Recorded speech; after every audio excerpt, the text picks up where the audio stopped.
Bismillahirrahmanirrahim.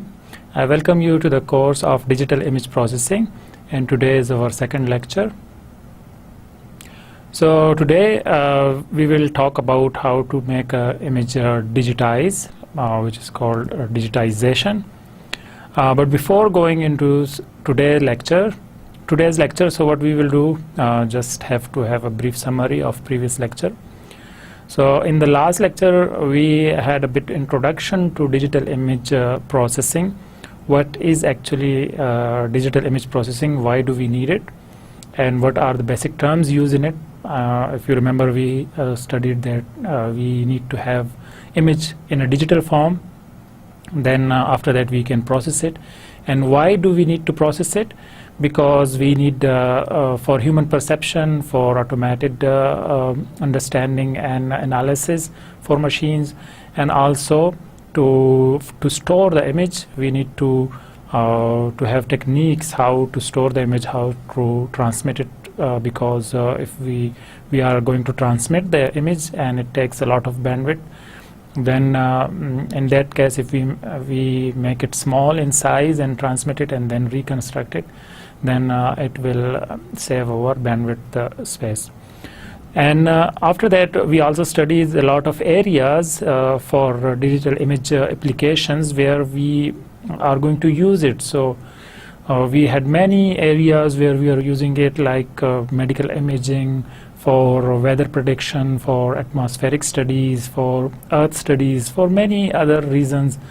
We have a lot of space and area where we are using images, and these images need to be digitized, and once it is digitized, then we can have required information. Then we have a little bit of history of digital image processing, where it started from, and then why it was started, because we need to send the images from UK to USA for publication for newspapers, and in that situation to transmit these images for printing purposes, it needs to be digitized. So in that time we had a very limited technology, and then with the passage of time it get increased, or there were a lot of new upgradation. And in the last 3 decades, there is a lot of work have been done on image processing, and now it is used for a lot of areas, as we studied in the previous lecture. And then we had some basic steps for digital image processing, like we need to store the image, then what we call it acquisition of the image, and then also we need to process its pre-processing, and then we need to take some segmentation to make in small pieces so that we can get the information, and after that we find out the objects in it, or we need to recognize the image, and then after that we put it in a knowledge base, or we can use it for a lot of purposes. So there were a lot of different usage of image processing, and then we had a little bit of understanding how we can represent the image in a digital form. What are the limitations? So now today's lecture is that we will continue from representation, how we can represent the image. So in that situation, there can be 3 basic questions that we need to answer for it. So why do we need to digitize the image? What is digitization? And then how to digitize an image? What are the basic techniques? What are the basic terminologies or methods that we need to understand? So in today's lecture, we will clear all these 3 questions. So now we will continue. Why digitization? So why do we need to make the image in a digital form? Or what are the basic behind it? So if you remember, in the last lecture, in the first lecture, we had a little bit of introduction of it, that if we want to represent an image, there are a lot of points of it. There are many points that need to be translated into the image. So if we have a lot of points, then it's infinite. So if it is infinite, then we cannot represent something which is in infinite situation. So what we need to do, we need to make the image in some certain limits.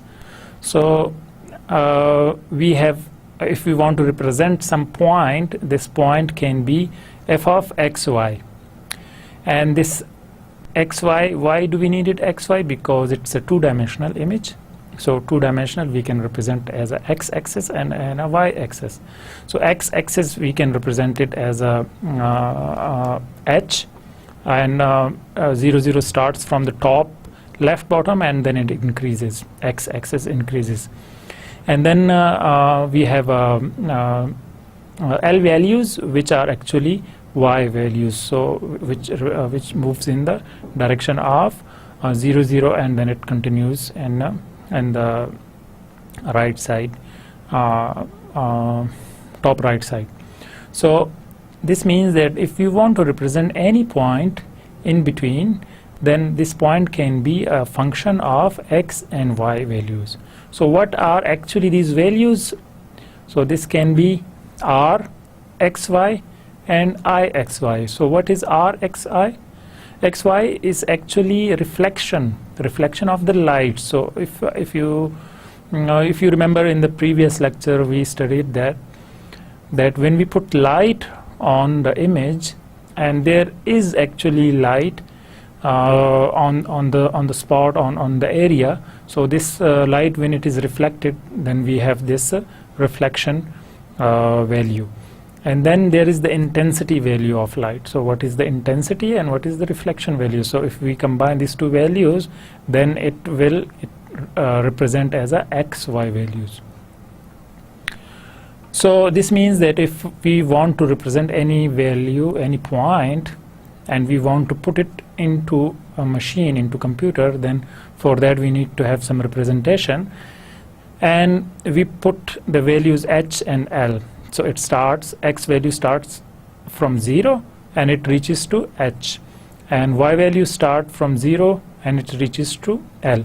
So this means that f xy can be from some I minimum value, and it will reach to the I maximum value. So there will be some values in it.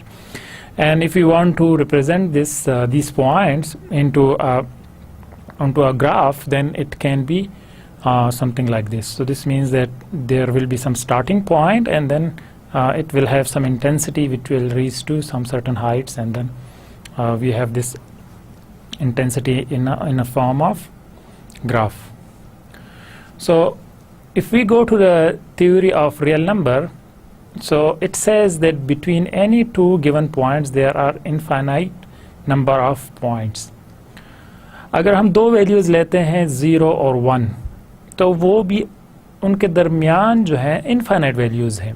तो ये real number theory है कि अगर हम कहीं से भी start करें, हम इवन कोई भी दो पॉइंट्स ले लें, तो उनके दरमियान इनफाइनाइट वैल्यूज़ होती हैं.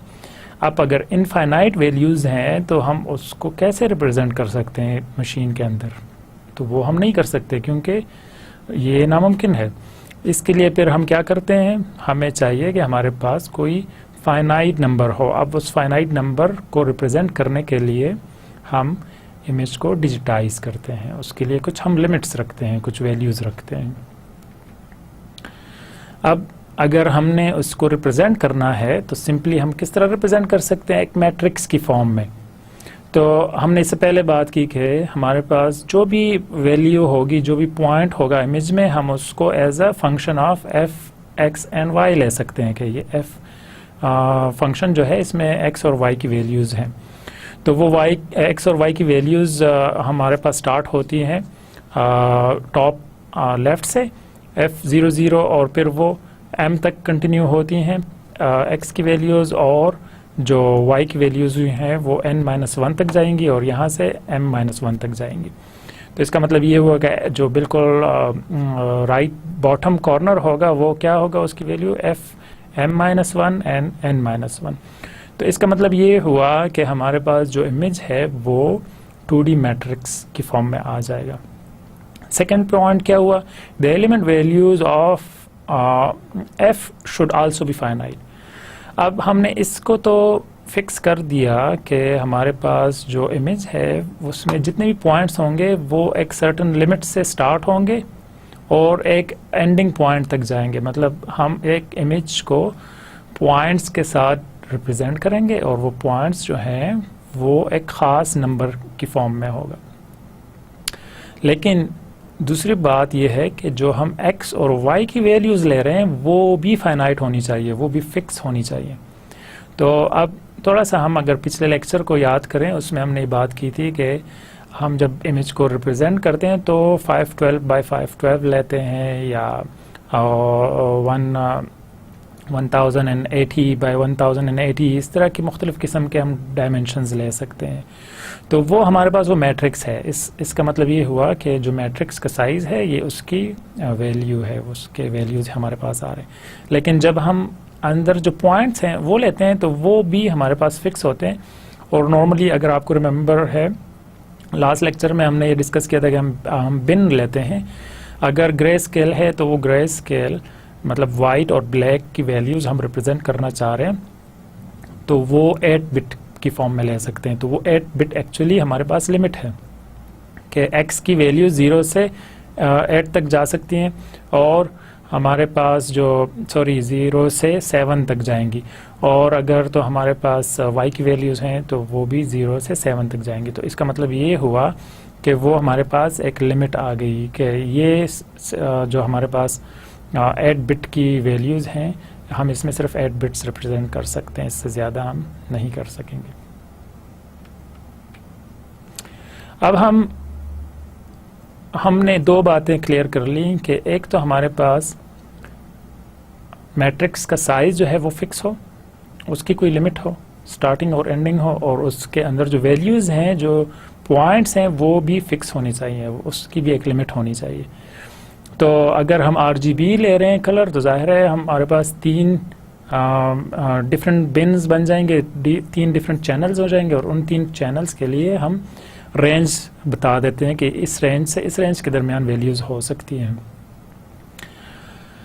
अब अगर हम यहाँ पर देखें इस इमेज में, अगर हम एक छोटा सा रेक्टेंगल लेते हैं तो उस रेक्टेंगल को हम एक्चुअली मशीन में किस तरह रिप्रेजेंट करते हैं, इन वैल्यूज़ के साथ कि ये वैल्यूज़ 189, 184, 181 और इस तरह चलती जाती हैं। और ये एक्चुअली वो f फंक्शन की x और y की वैल्यूज़ हैं। और वो x और y की वैल्यूज़ क्या हैं, एक्चुअली वो रिफ्लेक्शन है और हमारे पास i की वैल्यूज़ हैं।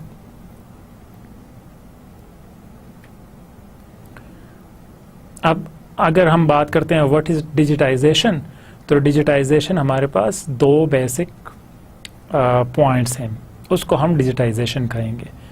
First, image representation bye 2D finite matrix. This terminology is called sampling. So this technique, what we call it, is a sampling. Once we represent something in a 2D matrix, once we represent the image in a 2D matrix, then we call it sampling. Values of the element at the matrix are formed from the finite set of discrete values. So once we want to represent something, the points, actually the values of the points is also fixed from a discrete values, and this is called quantization. तो हमारे पास ये 2 चीज़ें जब combine होंगी तो हम इसको कहेंगे कि हम डिजिटाइजेशन कर रहे हैं। इसको हम डिजिटाइजेशन की डिफिनीशन कह सकते हैं। तो आज जो हमारा लेक्चर है वो मोस्टली फोकस करेगा सैम्पलिंग के ऊपर, और इंशाल्लाह नेक्स्ट लेक्चर में हम डिस्कस करेंगे क्वांटाइजेशन को। So to process image we need to digitize the image. अब हमने इससे पहले डिस्कस किया था कि अगर हमने प्रोसेसिंग करनी है इमेज के ऊपर तो पहले हमें उसको डिजिटाइज करना होगा, तो ताकि वो मशीन में आ जाए, कंप्यूटर में आ जाए हमारे पास, तो हम उसके बाद उस पर प्रोसेसिंग कर सकेंगे। तो पहला पॉइंट क्या हुआ, सैम्पलिंग, और दूसरा पॉइंट क्या होगा, क्वांटाइजेशन, कि हम उसकी वैल्यूज़ को फिक्स करें और हम उसको मैट्रिक्स जो है वो जो साइज़ है, डायमेंशंस हैं, वो क्लियर कर लें। तो अब 2 चीज़ें हो गई, लेकिन एक थर्ड पॉइंट भी है, और वो है कि हमने अगर किसी इमेज को विजुअलाइज करना है तो उसके लिए हमें उसको एनालॉग में कन्वर्ट करना होगा। तो पहले हम इमेज को स्टोर करने के लिए या प्रोसेस करने के लिए डिजिटाइज करेंगे, उसकी सैम्पलिंग लेंगे, उसको क्वांटाइजेशन करेंगे, और उसके बाद जब हमने उसको रिप्रेजेंट करना होगा, शो कराना होगा मॉनिटर के ऊपर या किसी और डिस्प्ले डिवाइस के ऊपर, तो उसके लिए हमें क्या करना होगा, क्योंकि हम वो सिग्नल भेजेंगे, वो सिग्नल नॉर्मली एनालॉग सिग्नल्स होती हैं, तो हम डिजिटल से एनालॉग की तरफ वापस जाते हैं। तो ये सिंपल सा प्रोसेस है।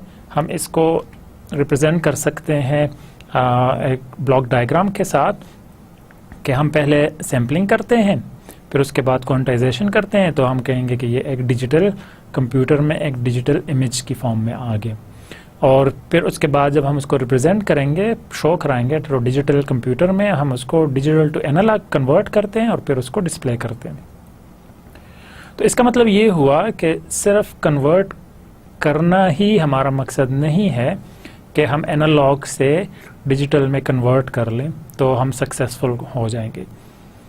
इसका मतलब ये हुआ कि हमें सिर्फ डिजिटाइज करने के बाद वापस जाने का रास्ता भी होना चाहिए कि हम उसको एनालॉग कर सकें।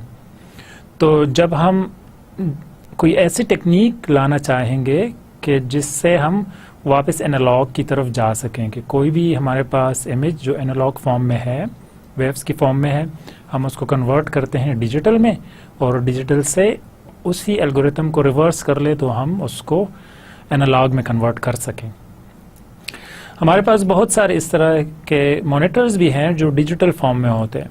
तो ये ज़रूरी नहीं है कि हम सिर्फ डिस्प्ले करने के लिए ही हमेशा उसको एनालॉग में कन्वर्ट कर सके, लेकिन ये इसलिए भी है कि हमारे पास वो ट्रैक होना चाहिए, वो प्रूफ होना चाहिए कि हम डिजिटाइज जब कर रहे हैं इमेज को तो वो हम कैसे कर रहे थे, और उसको हम प्रूफ कर सकेंगे। ये जो टेक्निक जिस तरह हमने यूज़ की है, अगर हम इसको एग्जैक्टली रिवर्स करें तो हम ओरिजिनल की तरफ वापस जा सकते हैं। तो अब हम फोकस करेंगे सैम्पलिंग के ऊपर कि हम सैम्पलिंग किस तरह करेंगे, लेकिन उस 2D इमेज में जाने से पहले हम ये करते हैं कि हम सिंपल 1 डायमेंशनल इमेज या 1 डायमेंशनल एनालॉग को लेते हैं, वैल्यूज़ को लेते हैं। तो अगर हम उसको लेंगे तो वो एक बेस बन जाएगा, और उस बेस के ऊपर फिर हम आगे बिल्ड करेंगे कि हम अब 2 डायमेंशनल में जाएंगे तो क्या होगा, जब 3 में जाएंगे तो क्या होगा, और कौन सी वैल्यूज़ को हमने सैम्पलिंग उसकी किस तरह करेंगे। सो 1D सैम्पलिंग अब हम स्टार्ट करते हैं। Assuming that we have a 1-dimensional signal xt which is a function of t, here we assume this t to be a time. It is known that whenever some signal is represented as a function of time, signal is represented in the form of hertz. Hertz mean it is a cycle per unit time. अब ये हमारे पास एक signal है जो कि time के साथ change हो रहा है। तो अब वो जो टाइम के साथ चेंज होगा तो हम उसको रिप्रेजेंट करते हैं साइकिल पर यूनिट टाइम, और नॉर्मली ये हर्ट्स की फॉर्म में होगा। तो ये एक्स टी जो है, एक्स वो सिग्नल है और टी वो टाइम के साथ जो चेंज हो रहा है, तो हम उसको इज्यूम कर रहे हैं। अब हम इसके साथ अगर हम इसकी सैम्पलिंग लेना चाहते हैं, उसको हम कुछ फिक्स वैल्यूज़ में लाना चाह रहे हैं, तो हम उसके लिए क्या करेंगे, instead of taking considering the signal values at every possible value of t, consider the signal value at certain discrete values of t. अब बजाय इसके कि हम हर एक पॉइंट की सैम्पलिंग करें, तो हम क्या करेंगे, हम एक डिस्क्रीट टाइम के साथ, हम एक डिस्क्रीट इंटरवल के बाद हम एक सैंपल लेंगे। वो किस तरह होगा, X T at T equal to 0। अब हम स्टार्ट करते हैं, X T is equal to 0 से हम स्टार्ट करेंगे। The signal X T at T equal to 2 delta T S, और उसके बाद हम क्या करेंगे कि 2 डेल्टा टी एस के साथ हम उसको चेंज करते जाते हैं। तो जब हम नेक्स्ट स्टेप में जाएंगे तो यहाँ पर पहुँच जाएंगे, ठीक है। The value of signal xt at the equal to delta ts at the at t equal to delta 3 ts and so on. और उसके बाद हम जब 3TS पे जाएंगे और 4TS पे जाएंगे और इस तरह हम इसको चेंज करते जाएंगे। तो मतलब ये कि जो डेल्टा है ये वो चेंज है और TS वो टाइम ऑफ सैम्पलिंग आ रहा है। Delta T is the sampling interval and corresponding sampling frequency is represented by Fs. It becomes 1 upon delta TS. अब अगर हमने उसको रिप्रेजेंट करना है Fs को, तो वो फ्रिक्वेंसी क्या होगी 1 बाय डेल्टा TS। तो हम अब हर सैंपल जो ले रहे हैं वो as a F function frequency of S ले रहे हैं कि वो क्या है, वो सैम्पलिंग की फ्रिक्वेंसी क्या है 1 बाय डेल्टा TS। अब हमारे पास इश्यूज क्या आ रहे हैं, यहाँ पर इश्यूज ये आ रहे हैं कि अगर हम यहाँ देखें तो ये हमारे पास लोअर वैल्यू नहीं है इस सिग्नल की, जिसको हम कहते हैं नॉर्मली लोकल मिनिमा। तो वो लोअर वैल्यूज जो है वो हमारे पास नहीं आ रही यहाँ पर, और जो सबसे ज़्यादा बड़ी वैल्यू है जिसको हम कहते हैं लोकल मैक्सिमा, वो भी अब हमारे पास नहीं आ रही यहाँ पर। तो इसका मतलब ये हुआ कि हमने जो सैम्पलिंग की है वो एग्जैक्टली रिप्रेजेंट नहीं कर रही हमारे ओरिजिनल डेटा को या ओरिजिनल सिग्नल को। मतलब ये कि हम सारी इंफॉर्मेशन सिग्नल से नहीं ले रहे। तो वो सारी इंफॉर्मेशन हम कैसे ले सकते हैं कि अगर हम इस इंटरवल को कम कर दें, इंक्रीज द सैम्पलिंग फ्रिक्वेंसी। हल इसका क्या है, इंक्रीज द सैम्पलिंग फ्रिक्वेंसी। जो हम सैम्पलिंग ले रहे हैं वो फ्रिक्वेंसी को बढ़ा दें, और डिक्रीज द सैम्पलिंग इंटरवल, या हम जो इंटरवल ले रहे हैं, जो टाइम इंटरवल ले रहे हैं वो हम कम कर दें। तो इन दो तरीक़ों से हम सैम्पलिंग को जब बढ़ा देंगे, सैम्पलिंग हम ज़्यादा लेंगे और कम इंटरवल के बाद लेंगे, तो पॉसिबिलिटी है कि हम लोकल मिनिमा और जो लोकल मैक्सिमा है उसकी वैल्यूज़ को भी अचीव कर सकें। Make the new sampling interval represented as delta TS dash which is equal to delta TS by 2। अब हम लेते हैं delta TS which is equal to delta TS by 2। तो इसका मतलब ये हुआ कि हम उसका जो पहले हम सैम्पलिंग ले रहे थे उसके ट्वाइस अब ले रहे हैं हम। The sampling frequency is Fs dash equal to 1 upon delta TS dash twice of Fs। तो जब हम पहले Fs वैल्यू ले रहे थे अब उसका ट्वाइस ले रहे हैं। The earlier sampling frequency of Fs and now it's delta Fs twice of Fs। तो इसका मतलब ये हुआ कि अब हमारे पास 2Fs आ रहा है। पहले हमारे पास सिंपल Fs था और अब 2Fs आएगा। तो अगर हम यहाँ पर देखें तो अब हम मोरलेस जो वैल्यूज़ थे हम उसको अचीव कर रहे हैं कि हमारे पास अब सैम्पलिंग क्योंकि बढ़ गई है और ये जो डेल्टा TS है ये इंटरवल हमारे पास कम हो गया, तो हम इस वजह से ये ज़्यादा सैम्पलिंग ले रहे हैं और ज़्यादा वैल्यूज़ को स्टोर करेंगे अब। सो अब थ्योरी ऑफ सैम्पलिंग क्या है? Each of these are sequence of direct delta function and the spacing between two delta function is delta T। अब हम इसको कहते हैं डायरेक्ट डेल्टा फंक्शन, और डायरेक्ट डेल्टा फंक्शन एक्चुअली जो स्पेस है दरमियान में टू डेल्टा के हम उसके साथ रिप्रेजेंट करते हैं। In short this kind of function is represented by combo function. अब इनको हम किस तरह रिप्रेजेंट कर सकते हैं मैथमेटिकली? कम्बो फंक्शन के साथ। Combo function T at interval of delta T and delta T minus M into delta T, where M varies from minus infinity to infinity. तो ये हम क्या कर रहे हैं, हम सारे वैल्यूज़ को अगर कंबाइन करें तो कम्बो फंक्शन क्या है, वो actually T minus M delta T और M की वैल्यूज़ माइनस इन्फिनिटी से इन्फिनिटी तक जा रही है। तो वो सारे जो हमने सैम्पलिंग की है वो हमारे पास एक्चुअली एक डायरेक्ट डेल्टा के फॉर्म में आ गए। So direct delta function actually हम इसको अगर और भी थोड़ा सा एक्सपेंड करेंगे तो किस तरह होगा। Direct delta function delta T, the functional value will be 1 whenever t equal to 0। अब ये बहुत अहम बात है कि हमारे पास फंक्शन की वैल्यू हमेशा 1 होगी जब भी t इक्वल टू 0 होगा, और बाकी जितने भी वैल्यूज होंगे उसमें हमेशा वो 0 ही रहेगा। The functional value will B 0 for all other values of t।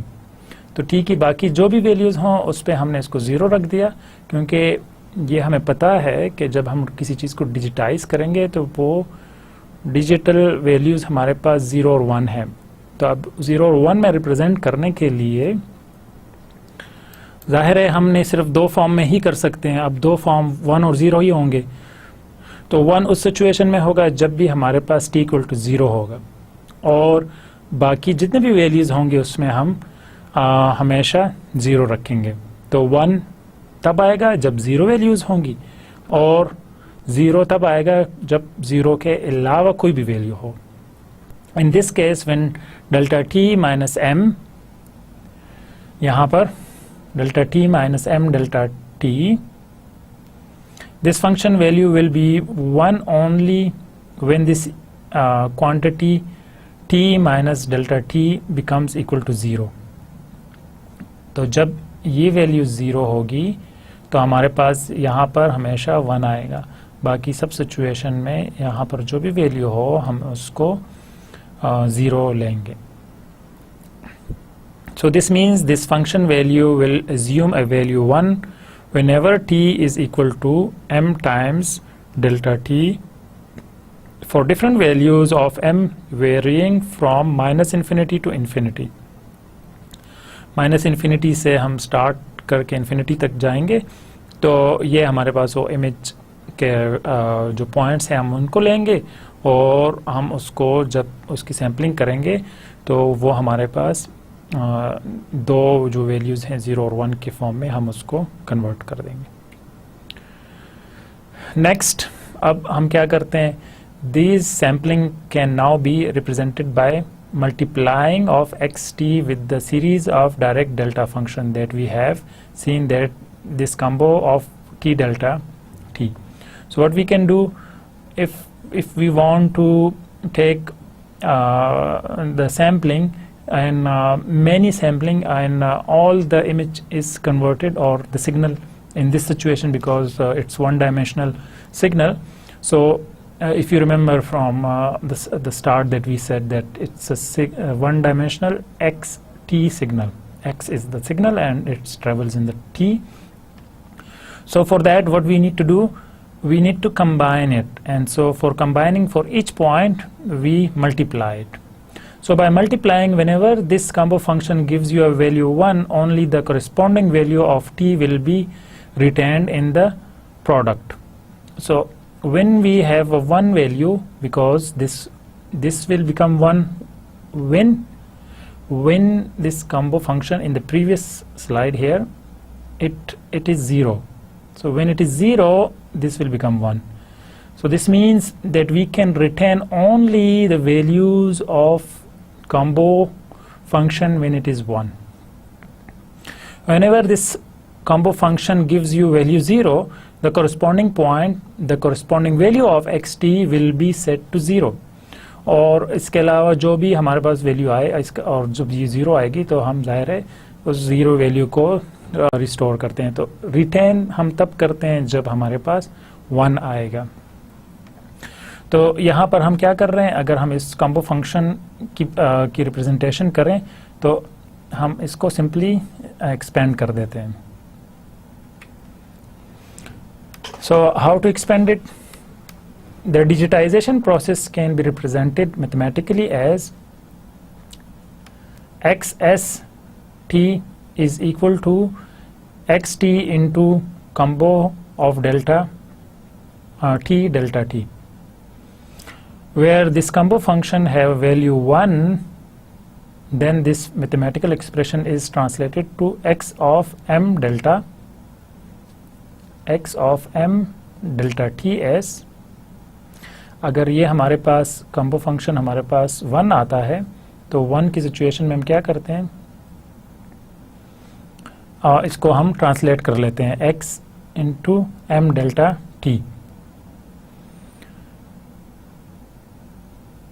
और फिर हम क्या करते हैं उसके बाद, then this mathematical expression is translated to x of m delta t whenever m varies from m minus infinity to infinity. अब हमने ये बात की कि हम जब डिजिटाइजेशन करते हैं तो हम उसको डिजिटल फॉर्म में उसकी सैम्पलिंग करते हैं. तो जब हम सैम्पलिंग करते हैं तो हमारे पास ऐसी टेक्निक होनी चाहिए कि हम रिवर्सिबल उसको रिकंस्ट्रक्ट कर सकें, मतलब ये कि डिजिटल से हम एनालॉग की तरफ जा सकें. तो इसके लिए हमें कुछ मैथमेटिक्स के फॉर्मूलाज अप्लाई करने होंगे. The sampling will be proper if it's to be reconstructed the original continuous signal xt from these sampled values, the sample values that we have. So if we can convert it into analog, for that need to maintain certain conditions so that the reconstruction of the analog signal xt is possible. अगर हमने reconstruct करना है तो हम उसको कैसे represent करेंगे, अब उसके लिए हम थोड़ा सा मैथ्स को यूज करेंगे. So if I take a Fourier transform, first of all I need to take x value t. This is our signal. If I take the Fourier transform of xt, which is represented by f of x t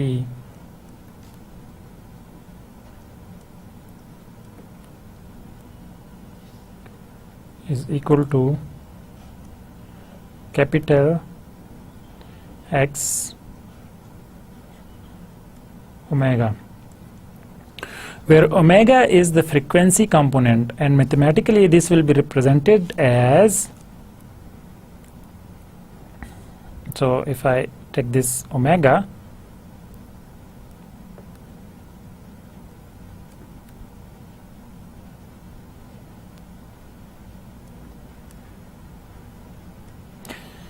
x t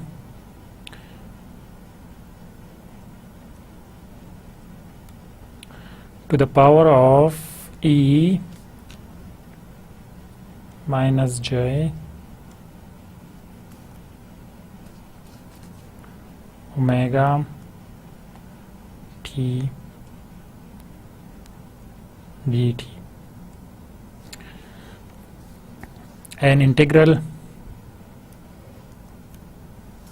of this from minus infinity to infinity. So this is mathematical expression, and this gives us the frequency component which is obtained by the Fourier transform of the signal xt. So this, now this is possible if the signal xt is aperiodic, but when the signal is periodic, in that case the instead of taking the Fourier transform we have to go for a Fourier series of expansion, and the Fourier series expansion of periodic signal says, so if it is a periodic, we can say that it's a v t is equal to Cn e to the power of j minus j omega, sorry there is n omega naught t, and it's the summation starts from n is equal to minus infinity to infinity, where omega naught is the fundamental frequency of this signal Vt. Okay, and we have to take the summation from n minus infinity to infinity.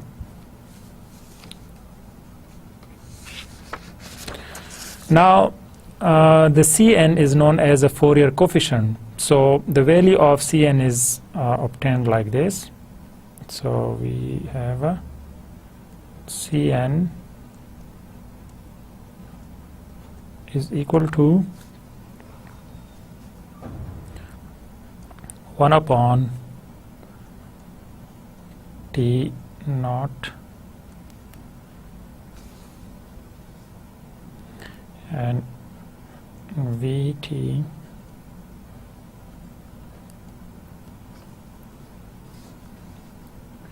e to the power of minus j n omega naught t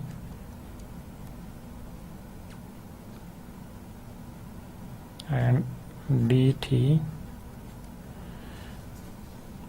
and integral has to take over period of that from t naught. So in this case, when we have a Vt in the form of series of direct delta function, in that case we know that the value of Vt will be equal to 1 when t equal to 0, and the value of Vt is equal to 0 for any other values within the single period. So t naught, that is the period of that periodic signals, is equal to Ts. So what we can say that T naught is equal to delta Ts, and Vt is equal to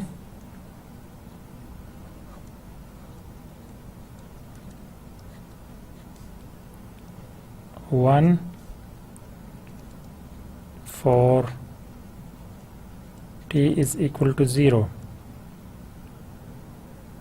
and equal to 0 otherwise.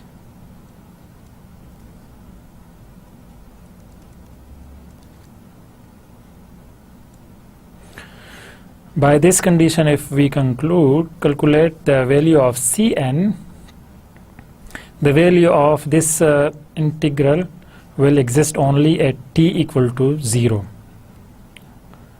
Okay? So this will exist only, Cn will only exist if t equal to 0. It will be 0 for any other values of t. So अगर हमारे पास t की कोई और जो भी value होगी तो उस सिचुएशन में वो 0 हो जाएगी. So now Cn becomes equal to 1 upon delta Ts. So how we do it? Cn is equal to 1 upon delta Ts, and it is nothing but the sampling frequency. We put it as omega s, so it is nothing, only omega s. So this is the frequency of sampling signal, and the value of Cn is a periodic signal, which means Vt is equal to 1 upon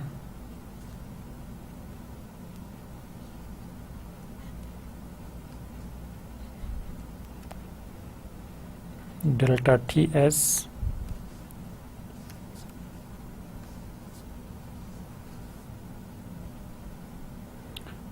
and e power of j and omega naught t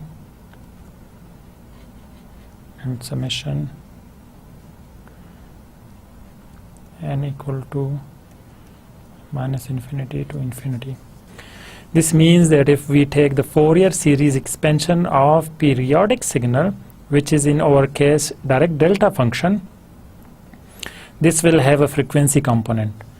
Various frequency component were the fundamental component of the frequency is omega naught, and it will have other frequency component of twice omega, thrice omega, or 4 times omega, and so on. So by plotting this frequency we find out. So if plotting omega naught in this case is nothing but the same as the sampling frequency. So if I say omega naught, we will also have frequency component of twice omega s, thrice omega s, fourth time omega s, and so on. Now this is about the continuous domain. So when we go to the discrete domain, then in that case for a discrete time signal, say xn, so what we do, xn, where n is the nth sample of signal x, the Fourier transform of this is given by xk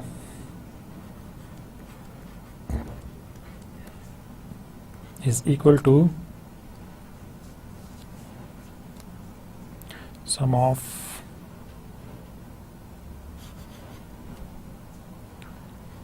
xn e to the power of minus j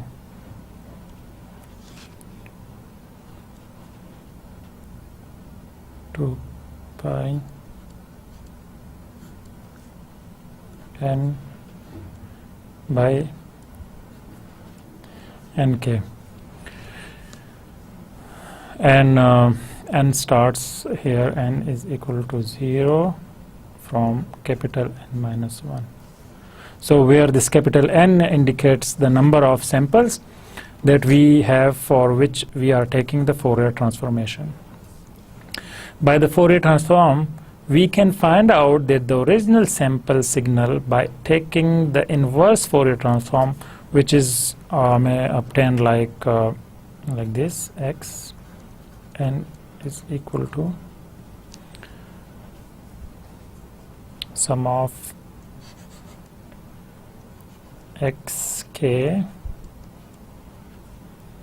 e to the power of j into pi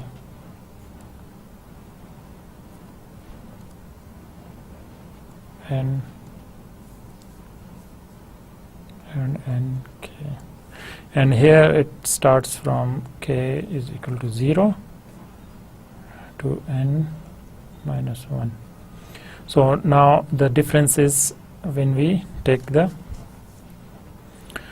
equal to when we get the obtain the inverse of the Fourier transform. So we get the Fourier transform pair. In one case, from the discrete signal time, we get the frequency component and discrete frequency component by the forward Fourier transform. And in the second case, from the Fourier components, we get the discrete time signal by inverse Fourier transform.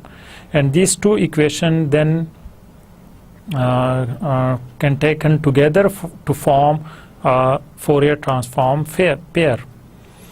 Now let us go to another concept that is called covolation.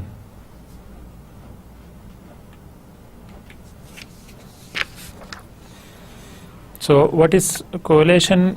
We represent our sample signal as x s into t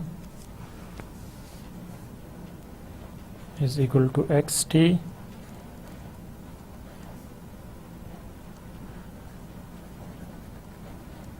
com t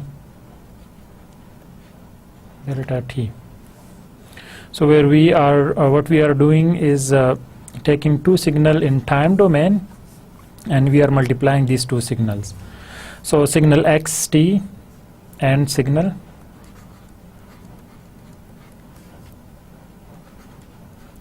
ht. We define an operation called correlation, which is defined as ht correlated with xt. So how to expand this? This correlation operation is represented as h of tau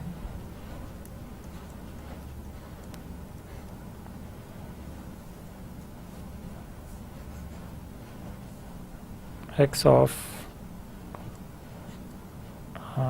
t minus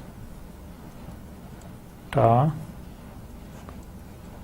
d tau, an integral of minus infinity to infinity.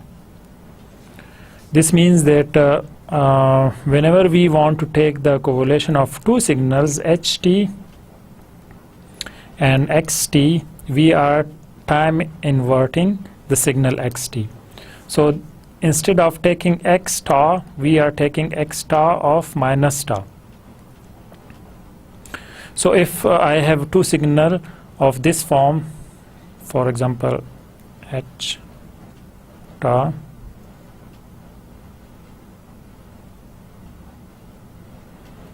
and signal x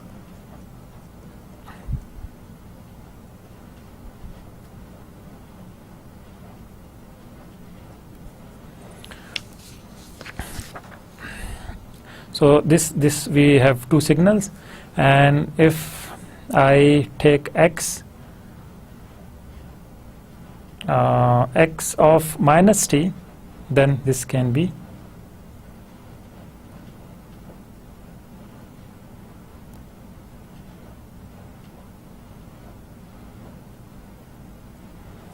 so this can be represented like this, x of minus t. Now, so if I have these two signals,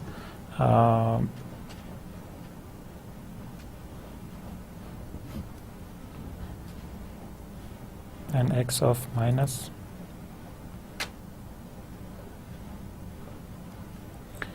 and at this point I want to find out what is the correlation value of this value, this point and this point.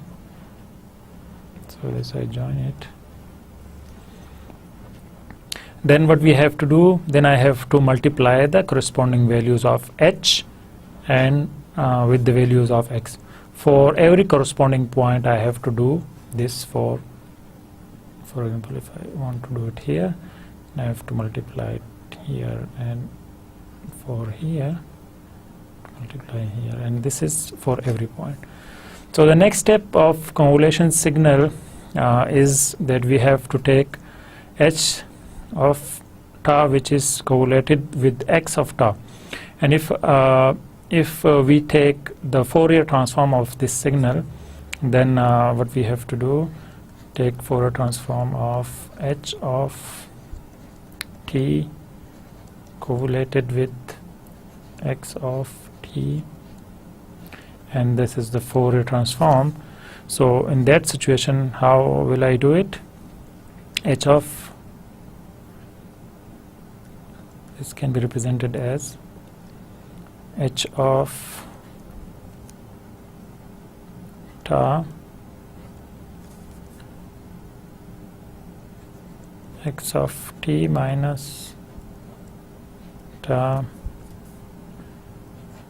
d tau, and then I have to take the integral of it minus infinity to infinity, and this is Fourier transform minus j w, which is omega t and dt.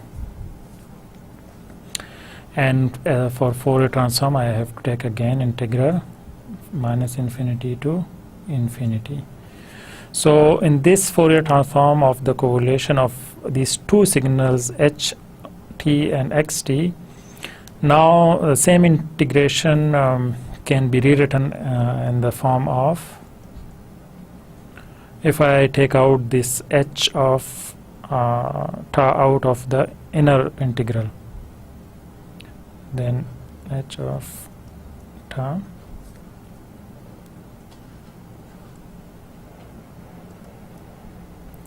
infinity to infinity minus infinity, and then x of t minus tau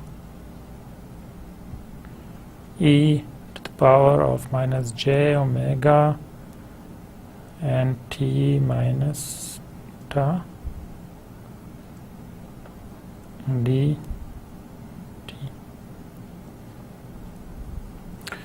And for sure this remain in the original place. So now what find out that what does this inner integration means. From the definition of Fourier transform, this inner integration is nothing but the Fourier transform of xt, so the capital xt. So this expression is equivalent to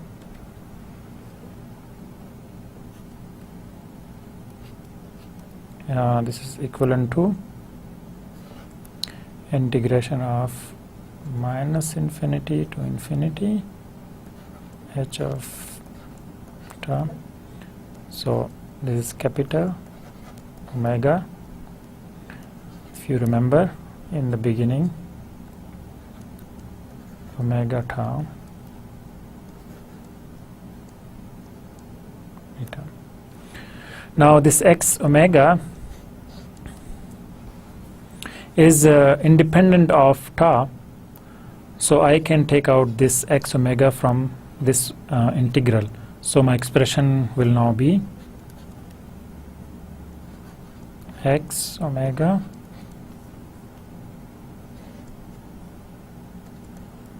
minus infinity to infinity h of tau e to the power of minus j omega tau and theta. Again you find out that for this definition of Fourier, from the definition of Fourier transform, this is nothing but the Fourier transform of time signal ht. So effectively this expression can be this is x of omega, and this one is also we need to rewrite it as a capital, because in here it's also we take it as a capital x omega because it's represent, and then also h of omega term. So where x of omega is the Fourier transform of signal xt and h of omega is the Fourier transform of ht. So effectively this means that the correlation of two signal xt and ht is time domain. This is equivalent to multiplication of two signal in the frequency domain. So correlation of two signals xt and ht in time domain is equivalent to the same signal frequency in the frequency domain. So how we can do it, like for example we have xt correlated with ht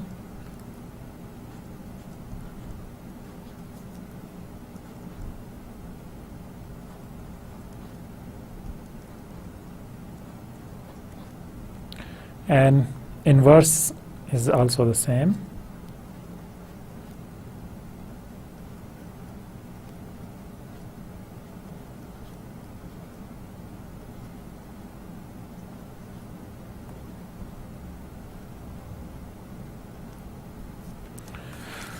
So this means that now we can go back from the digital to analog. So first we convert it into a sampling, how we take a sample and then we prove it that we can go back.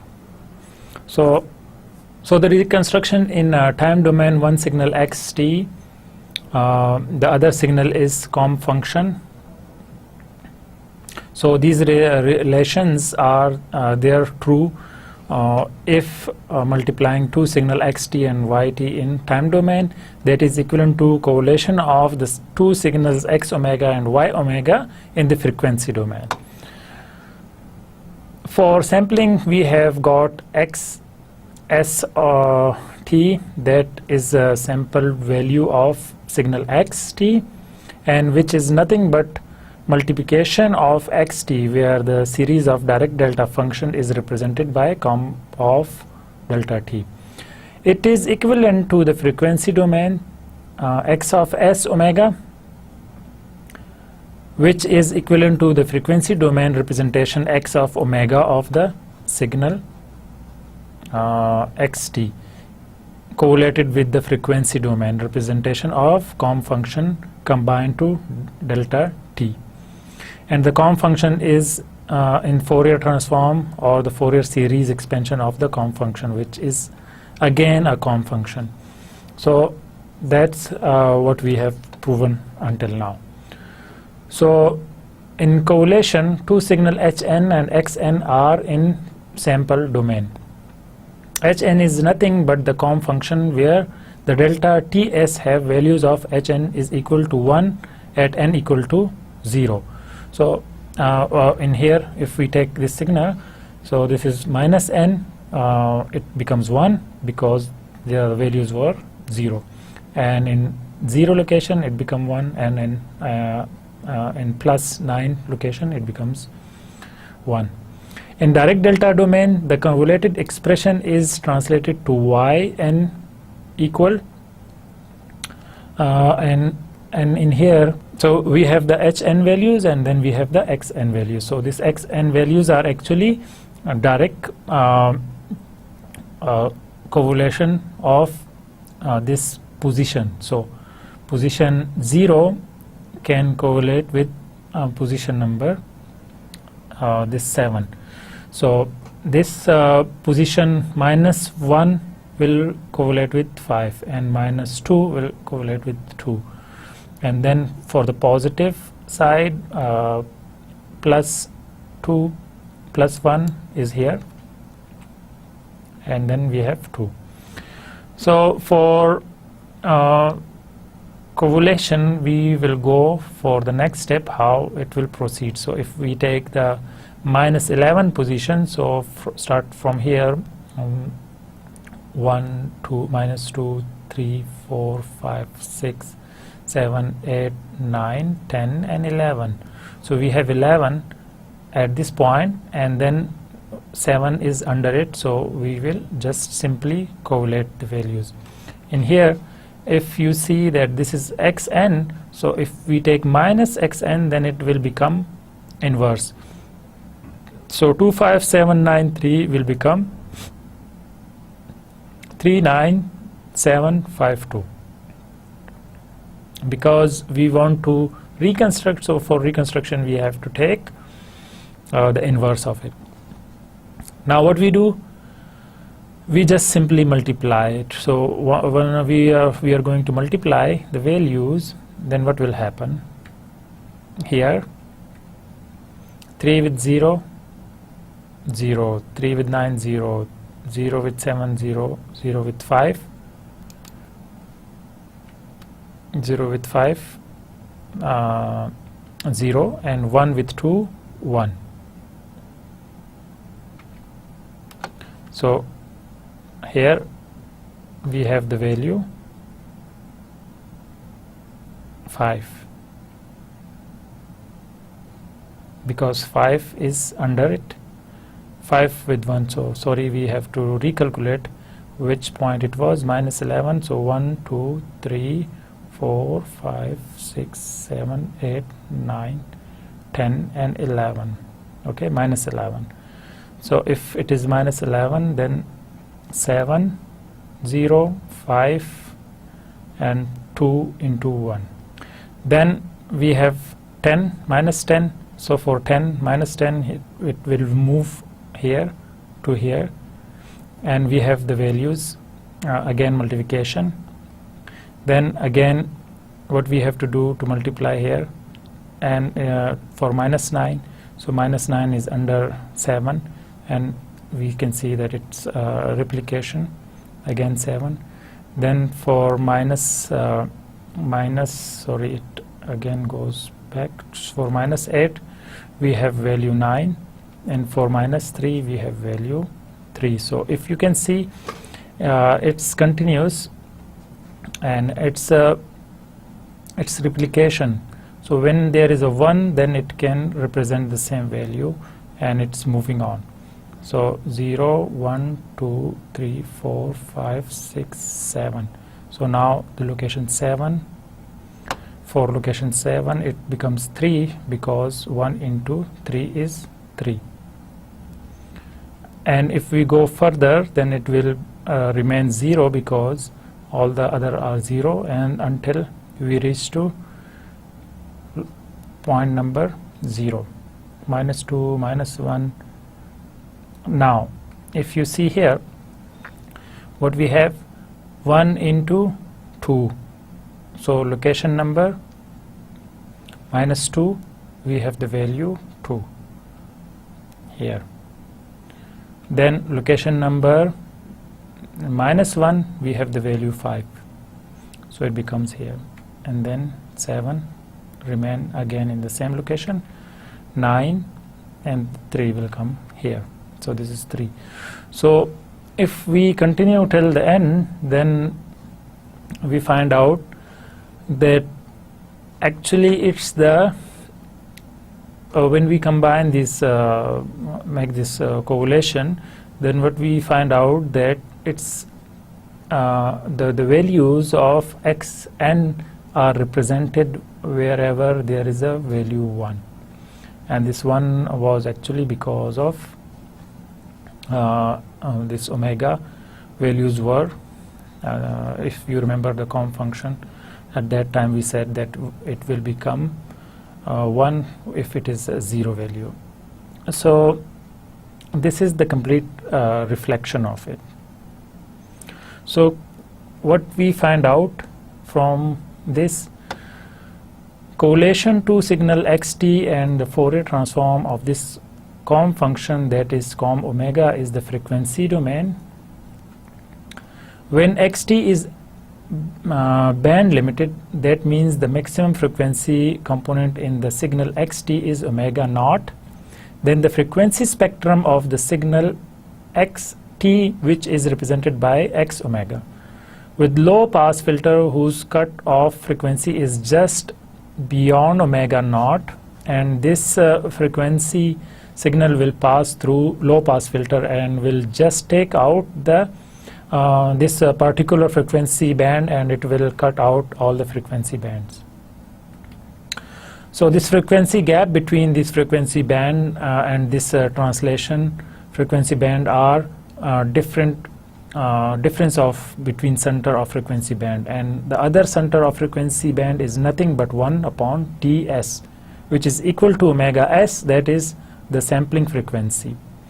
As long as this condition that 1 upon Ts minus omega naught is greater than omega naught, that is lowest frequency of this translated frequency band is greater than the highest frequency of the original frequency band. Then only these two frequency band are disjoint, and when these two frequency band are disjoint, then only by use of a low pass filter I can take out this original frequency band. So here we can see that this one only this line moves a bit on the side, and there is this gap between it, and then we can represent it. So this is today's lecture, and we find out that how we can have a sampling of one-dimensional signal, and then how we can reconstruct it. So we will finish today's lecture here, and we'll continue the same topic in the next lecture. Until now, Allah Hafiz.